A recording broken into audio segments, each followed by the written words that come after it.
Hey, what's up, everyone? So I did a little bit of research on Leslie Benzies, who worked for Rockstar over 25 years. And after this video, you will realize why he was such an important key role for success of Rockstar. And it it's just like it'll be hard to believe for some of you after you see this video. It'll be hard for you to believe that he made a video game called MindsEye and how terribly it failed. But let's kind of go through Leslie Benzies and the stuff that he worked on, and then we'll try to make a conclusion what happened as to why did he fail with the MindsEye, and how could that happen considering his background. So he was born in January 17th, 1971. It's a Scottish video game producer and a former president of Rockstar North, a subsidiary of Rockstar Games. He was the main producer on the Grand Theft Auto series, taking responsibility from Grand Theft Auto 3, Grand Theft Auto 5, Grand Theft Auto Online. Benzies left Rockstar in 2016, and was in a lawsuit with its parent company, Take-Two Interactive, over unpaid royalties from April 2016 to February 2019. All right, so let's just briefly uh, look at his career. Benz's professional career as a video game programmer began in 1995 at DMEA Design, now Rockstar North. So he's been with Rockstar since technically since 1995. So he's been working with this company for over. Now, if you consider DMA, which turned into Rockstar, technically he worked with Rockstar for 25 years, but overall his involvement with the company was over 30 years. 30 years, where he was a team lead developing the Nintendo. He worked on Nintendo 64 video game called Space Station Silicon Valley. This game was released in October 1998, after which he started assembling the team that would create Grand Theft Auto 3. So I don't want to read this whole thing. I just want, to make this video as short as possible. I just want to show you what he worked on. And when you see what he worked on, then you're going to be like me. You're going to be scratching your head saying, how could this happen, dude? That this guy who was so successful end up making something like MindsEye.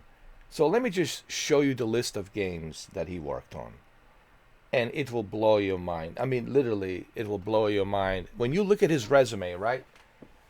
I would be certain that there's no way that this guy can fail with a sandbox open world game, considering his experience on making the sandbox open world games. I mean, if I was to hire somebody, right? I mean, you'll see his resume. If I was to hire somebody to work on a open world sandbox game, it would be this guy, Leslie Benzies.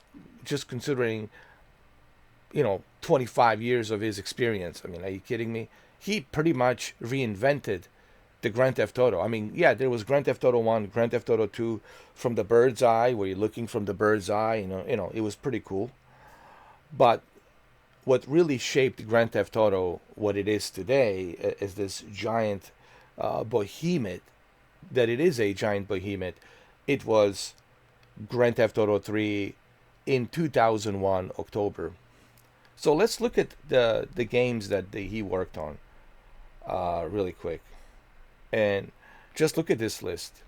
It will blow your mind. Just look at this list. Space Station Silicon Valley, he was the lead programmer there in 1998 for Nintendo 64. And then in 2001, he was the producer for Grand Theft Auto 3. And then in 2002, he was the producer for Grand Theft Auto Vice City. And then he was a producer development director for Manhunt. And after the Manhunt, he was a Grand Theft Auto San Andreas producer as well.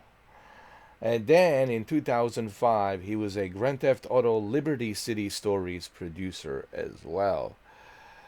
And then in 2006, he was a Grand Theft Auto Vice City Stories producer as well. And then he was also a producer on a Manhunt 2. And then my favorite Grand Theft Auto of all Grand Theft Auto 4. He was a producer for Grand Theft Auto 4. I mean, just Grand Theft Auto 4 alone, it's like, wow. And then if that wasn't enough, Grand Theft Auto 4, that he was a producer, then he was the producer at Grand Theft Auto The Lost and Damned, which is part of the Grand Theft Auto 4. And then he also did Grand Theft Auto Chinatown Wars, which I believe was a PSP game. And then Grand Theft Auto the Ballad of the Gay Tony. And then in 2010, Red Dead Redemption. In 2010, he was the executive producer and a lead designer for Red Dead Redemption. And then in 2011, he did LA Noire. And then in 2012, which is one of my favorite Max Paynes, Max Payne 3, he was the executive producer for Max Payne 3. Max Payne 3. And then another huge success behemoth in 2013, Grand Theft Auto 5. He was a producer and game designer. Okay, let me repeat that one more time. Your favorite Grand Theft Auto 5, producer, and game designer. And then, after that, of course, in 2016, he left the studio. He left the Rockstar. He had a lawsuit with a Take-Two Interactive, right? And after that, he went on to work on this project called The Everywhere. And then after Everywhere, he started working on the MindsEye. He was a game director for MindsEye. So you look at his resume, and you have to just stop and say to yourself, having his experience working on all of these success, huge hits that you're looking, these are all successful hits.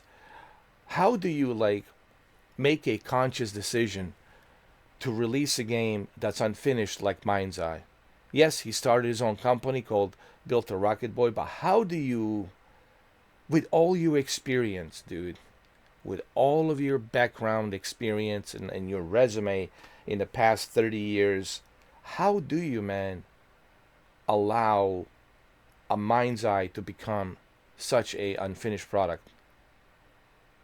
Especially with someone like your expertise, you should know better that a sandbox open world game needs the ability for you to hop on from one car to another car, needs the ability to interact with the NPCs, pick a fight with the NPCs, needs a better combat system, needs a melee, needs a map, for crying out loud, so you can see where you're going on the map.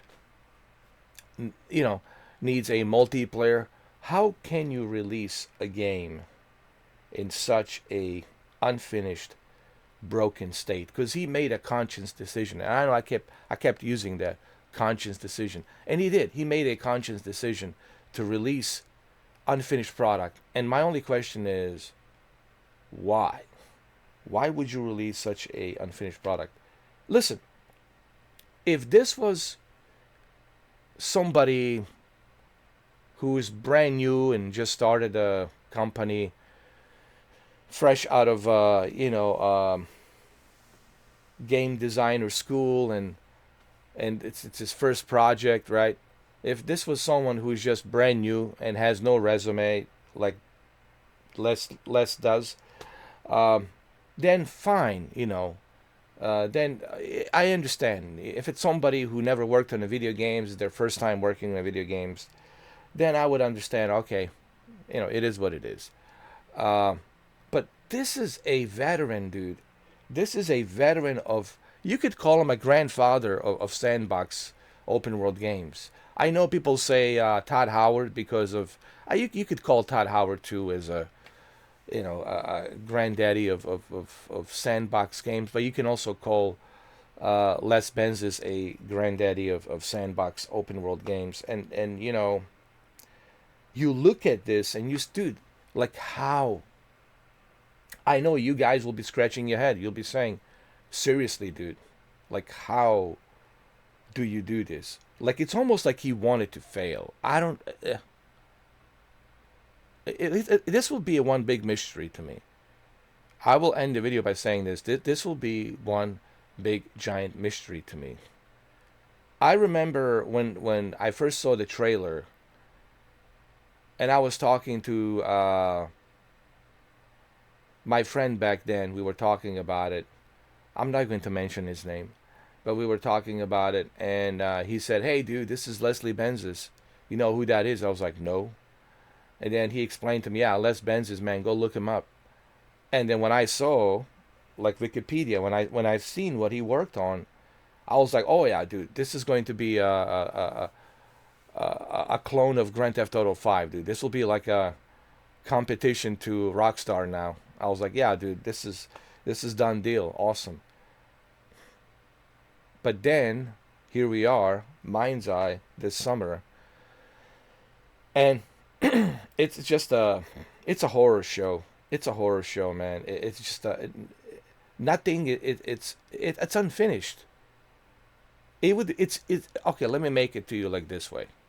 It's as equal as if I was to sell you a car without wheels, engine, windows, and a trunk. How you gonna drive that car? Excuse me, and no doors either. So you have no wheels, you can't move. You have no engine, you can't move. What are you gonna do with that car? You have no windows, you have no doors. I'm giving you a unfinished. You have no trunk. I'm giving you a unfinished car, and I'm charging you a full price. It's kind of like that.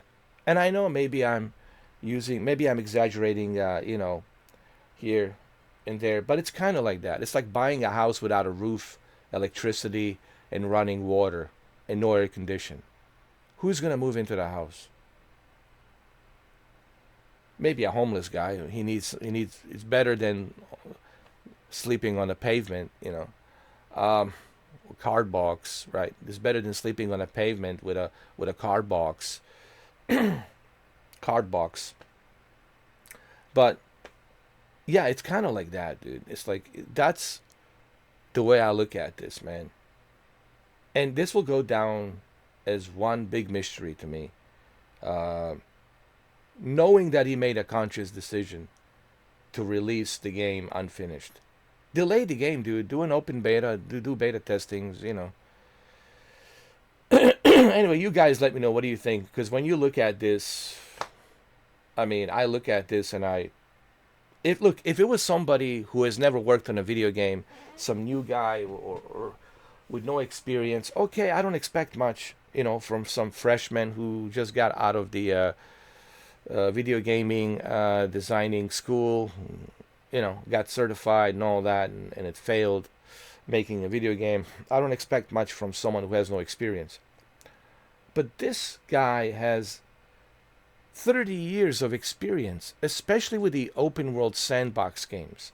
He should know what are necessary requirements for a open world game.